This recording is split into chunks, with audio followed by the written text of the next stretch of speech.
Welcome to Physiology Practical, Lab number 2.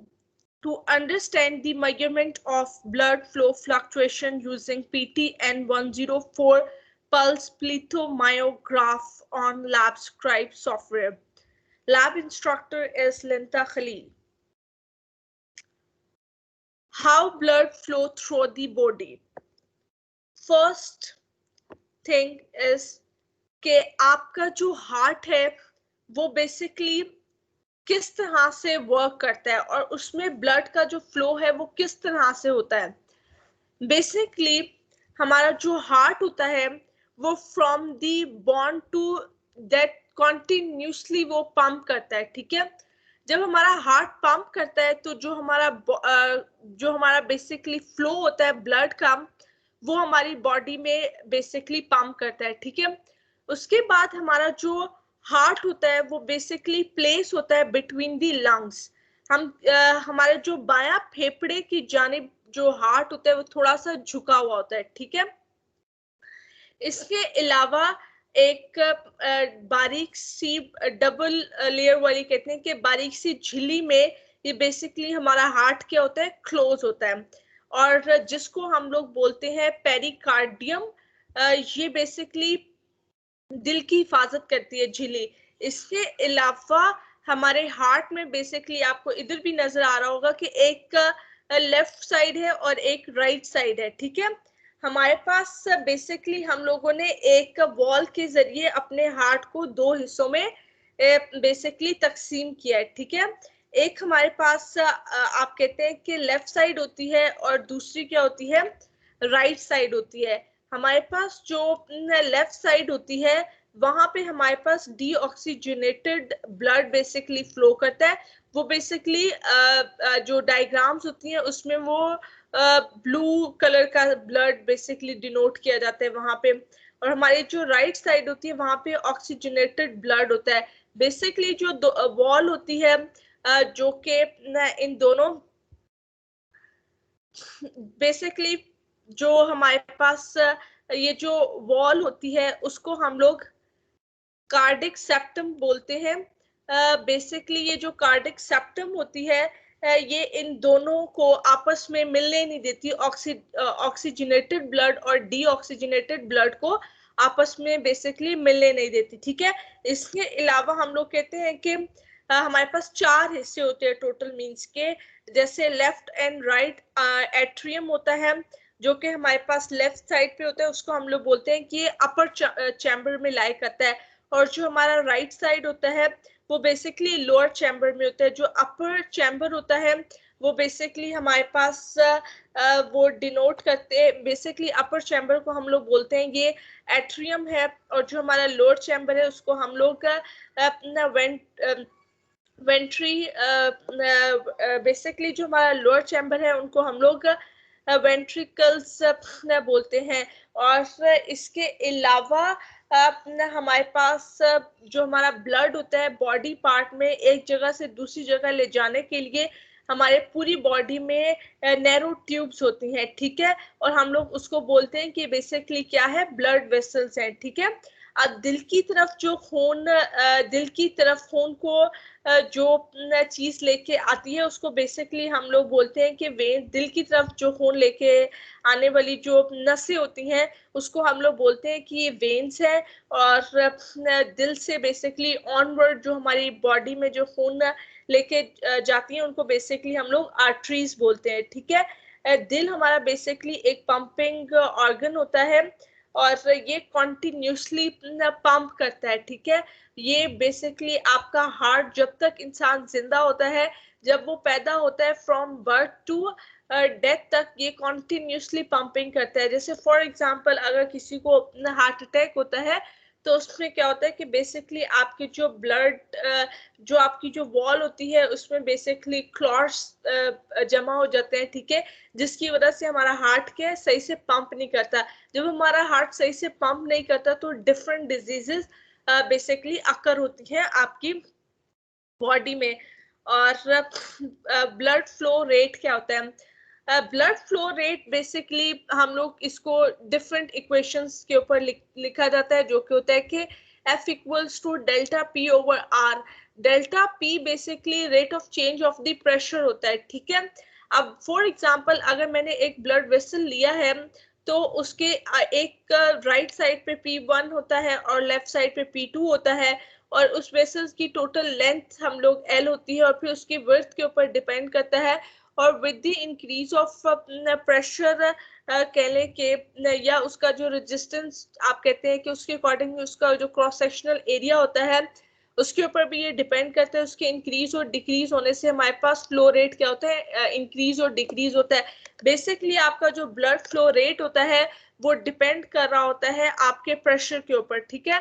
Certain conditions में आपका जब प्रेशर बिल्डअप ज्यादा होता है तो उन केसेस में आपका जो ब्लड फ्लो होता है वो भी इंक्रीज हो जाता है। बेसिकली द रेट और velocity of the blood flow varies inversely with the total cross sectional area of the blood vessels. As the total cross sectional area of the blood vessels increase, the velocity of the flow decreases. blood flow rate जो होता है वो 3 to 26 ml per second in arteries and 1.2 to 4.8 ml per minute in veins are obtained किया जाता है। ये एक general basically blood flow rate होता है। बेसिकली आपकी बॉडी में from one person to another person blood flow rate change होता है, क्योंकि हर बॉडी में डिजीज अगर उसको कोई भी अकर होती है तो उसके खिलाफ उसको फाइट करने का जो उसकी इम्यूनिटी होती है वो डिफरेंट होती है as compare to second one, ठीक है। इसी तरह अगर उसका ब्लड प्रेशर ज्यादा होता है तो उसका जो कह सकते हैं कि जो उसका ब्लड फ्लो रेट होता है वो डिफरेंट होता है as compare to the normal person, ठीक है। तो बेसिकली आपकी जो डिफरेंट ब्लड फ्लो होता है वो ह्यूमन टू ह्यूमन आप कह सकते हैं कि वो वेरी करता है। इसी तरह जो आपका deoxygenated blood and deoxygenated blood होता है वो उसकी क्वांटिटी भी basically from one body to another body vary करती है। इसके अलावा several conditions can lead to poor, basically हम लोग कह सकते हैं कि जो इसमें सर्कुलेशन होती है ब्लड की हमारे बॉडी में वो डिफरेंट कंडीशंस की बाइस वो पुअर हो जाती हैं, ठीक है। आप कह सकते हैं कि सर्कुलेशन, आप कह सकते हैं कि आपका जो ब्लड फ्लो होता है वो डिफरेंट कंडीशंस में सही से नहीं फ्लो हो पाता। उसकी मेजर रीजन हार्ट की कंडीशंस होती है। अगर आपका हार्ट सही से नहीं पंप करता तो डेफिनेट सी बात है कि आपकी बॉडी में जो फ्लो होगा ब्लड का वो सही नहीं होगा, ठीक है। जब आपका हार्ट ही सही से पंप नहीं करता तो आगे ब्लड का जो पंपिंग या सर्कुलेशन सिस्टम होता है वो सही से नहीं आता। इसके अलावा डायबिटीज जो होती है उसकी वजह से भी आपका इररेगुलर ब्लड फ्लो होता है। बेसिकली ये कुछ कॉजेस हैं ऑफ इररेगुलर ब्लड फ्लो के। बेसिकली जिन लोगों को हार्ट पेशेंट्स होते हैं उनका थोड़ा ब्लड फ्लो का इशू थोड़ा ज्यादा होता है। इसके अलावा इस एक्सपेरिमेंट को परफॉर्म करने के लिए हम लोग एक ट्रेनर यूज करेंगे और उसके ऊपर एक प्रोटोटाइप बोर्ड यूज करेंगे और हम लोग एक सेंसर यूज करेंगे PTN 104। इसके अलावा NI Elvis बोर्ड हम लोग यूज करेंगे। NI Elvis बोर्ड बेसिकली एक बिल्डिंग कंपोनेंट होता है जो अपने अंदर 12 कंपोनेंट्स को ये हम लोग इसके जरिए से 12 कंपोनेंट्स जैसा वर्क ले सकते हैं। फॉर एग्जांपल मैं आपको लैब की परफॉर्मेंस में करके दिखाऊंगी, जिसके जब हम लोग अपना ट्रेनर अपने पीसी के साथ अटैच करते हैं तो हम लोग अपना NI Elvis बोर्ड को इंटरफेस करते हैं अपने पीसी के साथ। तो क्या होता है कि हमारे पास 12 बिल्ट इन इंस्ट्रूमेंट्स की एक विंडो डिस्प्ले होती है जिसमें oscilloscope, DMM, function generator and signal generation and different 12 components basically equipments जो होते हैं उनके आइकन्स डिस्प्ले होते हैं। इस बोर्ड को यूज करने का मतलब ये होता है कि आपको ऑसिलोस्कोप, DMM, फंक्शन जनरेटर की जरूरत नहीं पड़ती। इस बोर्ड के अंदर बिल्ट इन वो 12 इक्विपमेंट्स है। आप जैसे वर्क उनसे लेते हैं आप इस बोर्ड को कनेक्ट करके आप वही फंक्शंस इस बोर्ड के जरिए भी परफॉर्म कर सकते हैं। उसके बाद यहाँ पे हम लोग ऊपर एक बोर्ड यूज किया गया है जो कि आई वर्क्स का एक प्रोटोटाइप बोर्ड है। इसमें बेसिकली आपके पास 2 चैनल्स है पड़े और इसके साथ जो व्हाइट वाली चीज है वो बेसिकली ऐसा सिमुलेटर आउटपुट के तौर पे हम लोग इसको यूज करते हैं और इस बोर्ड के जरिए हम लोग डिफरेंट कह सकते हैं कि ऑपरेशंस परफॉर्म करते हैं, जैसे कि फॉर एग्जांपल जैसे कि इधर ईसीजी ईईजी के जितने भी एक्सपेरिमेंट्स हैं वो हम लोग इस बोर्ड के जरिए हम लोग इसको परफॉर्म करेंगे।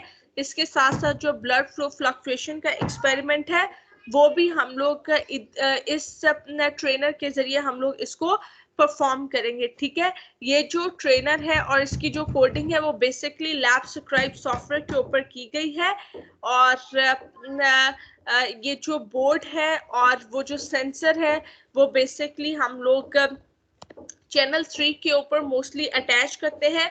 उससे क्या होता है कि हमारी आउटपुट बेसिकली उस सेंसर को हम अपने थंब पे अटैच करते हैं और ब्लड फ्लो रेट जो होता है वो लैबस्क्राइब विंडो के ऊपर बेसिकली आता है। लैबस्क्राइब सॉफ्टवेयर जो होता है वो बेसिकली यूज किया जाता है फॉर रिकॉर्डिंग एंड मेजरमेंट्स के लिए और यहाँ पे बेसिकली थ्योरी में डिफाइन भी किया गया है कि channel 1 and 2 of this trainer are set up as bio amplifiers and accept pin connectors such as those the snap electrodes used in measuring the ECG and EEG।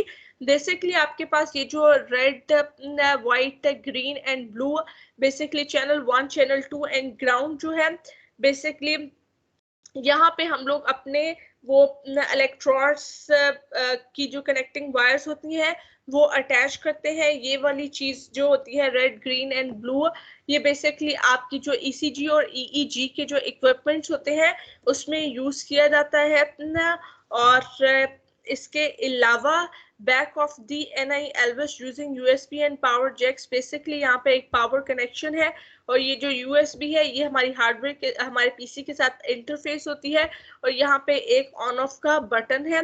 इसके अलावा PTN 104 sensor basically ये जो sensor है ये basically हमारे पास एक ऐसा pulse sensor होता है जो कि प्रोड्यूस करता है सिग्नल को from which rates and relative pressure information can be computed।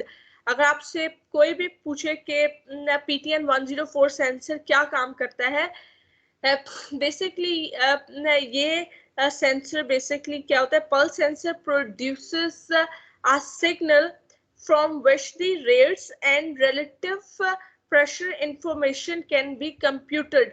ठीक है, इसके अलावा PTN 104 sensor having many then 7 connectors basically ये क्या कहते हैं कि 7 कनेक्टर्स का मतलब ये है कि ये जो इस सेंसर होते जब आप लोग आएंगे लैब में तो उसमें मैं बड़ा डिटेल में आपको इस सेंसर की जो प्रॉपर इंफॉर्मेशन है क्योंकि वो इस टाइम है नहीं तो मैं आपको प्रॉपरली दिखाती कि वो किस तरह से 7 कनेक्टर बोला गया है। ये बेसिकली एक रूम क्लासरूम यूजर्स के लिए होता है, ये स्टूडेंट के यूजर्स पर्पस के लिए बनाया गया है। इसके अलावा इस सेंसर को हम अपने थंब के ऊपर अटैच करते हैं और इसको हम लोग अपने थंब के साथ अटैच करके इसको टाइट करके हम लोग अपने थंब के साथ बांध देते हैं। उसके बाद हम इसको 1 मिनट के लिए अपने थंब के ऊपर लगाए रखते हैं। यहाँ से हमारा सिग्नल जनरेट होता है और हमारा सिग्नल जनरेट होने के बाद हमारा जो पीसी है उसमें जो लैबस्क्राइब सॉफ्टवेयर है उसमें हमारी जो डिफरेंट वेवफॉर्म्स होती हैं वो अपीयर होती हैं। ठीक है, इसके अलावा इसकी स्पेसिफिकेशन कुछ इस तरह की है कि ये टिपिकल पल्स आउटपुट देता है 200 MV और जो कनेक्टर्स होते हैं वो मिनिमम 7 होते हैं। ठीक है, और इसके अलावा हार्डवेयर सेटअप में वही चीज ये है कि हम लोगों ने एक आउटपुट ली सेंसर PTN 104 सेंसर को हम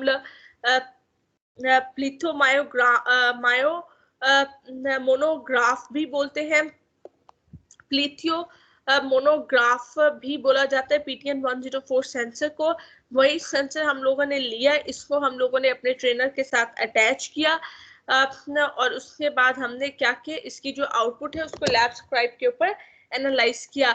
हमारे पास जो रिकॉर्डिंग की जाती है वो लैब स्क्राइब के ऊपर करते हैं। ये सॉफ्टवेयर होता है जो कि रिकॉर्ड करता है डिफरेंट सिग्नल्स को। फॉर एग्जांपल ईसीजी, ईईजी के डिफरेंट जो सिग्नल्स होते हैं उसको हम लोग लैब स्क्राइब के ऊपर रिकॉर्ड करते हैं, मेजर करते हैं, उनके रिजल्ट्स को हम लोग क्या है एनालाइज करते हैं। ये उसकी विंडो का अपर पार्ट है जहां new file, open file, save file और डिफरेंट ऑप्शंस दिखाए गए हैं।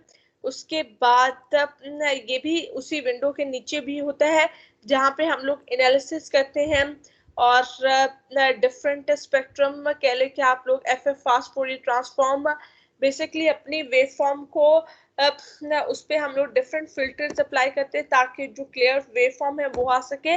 इसके अलावा हम लोग इसको डिफरेंट मार्क्स में भी डिवाइड कर सकते हैं और जूम कर सकते हैं। आप ना finger pulse recording in the analysis window, ये बेसिकली हमारे पास एनालिसिस विंडो के ऊपर यहाँ पे मार्क हम लोगों ने अप्लाई किया हुआ है और हमारे पास इसकी एक वेव फॉर्म आई हुई है पल्स की, ठीक है। इसके अलावा इस पल्स फंक्शन में डिफरेंट फ्लक्चुएशन के चांसेस होते हैं कि वो अकर हो, दैट्स वाई हम इसको स्केल करते हैं। यहाँ पे ऑप्शन आता है ऑटो स्केल का, हम लोग इसको ऑटो स्केल करते हैं जिससे क्या होता है कि अगर हमारी वेव फॉर्म में कोई फ्लक्चुएशन आ रही होती है तो वो उसको ऑटो स्केल में उसको वो ओवरकम कर देता है, ठीक है। इसके अलावा ये एक जर्नल इंट्रोडक्शन था आपकी लैब नंबर 2 का। फिजिकली जब आप वहाँ पे अपेयर होंगे तो हम स्टूडेंट्स के थंब के ऊपर ये सेंसर अटैच करेंगे, उनका जो ब्लड फ्लो फ्लक्चुएशन है उसको हम लोग अपना लैब स्क्राइब विंडो के ऊपर एनालाइज करेंगे और इसके साथ साथ इस विंडो के ऊपर उसका ब्लड फ्लो रेट भी हमारे पास अपेयर हो रहा होता है, हम लोग उसको भी देखेंगे कि वो कैसे स्टूडेंट टू स्टूडेंट हमारे पास ब्लड फ्लो रेट वेरी करता है।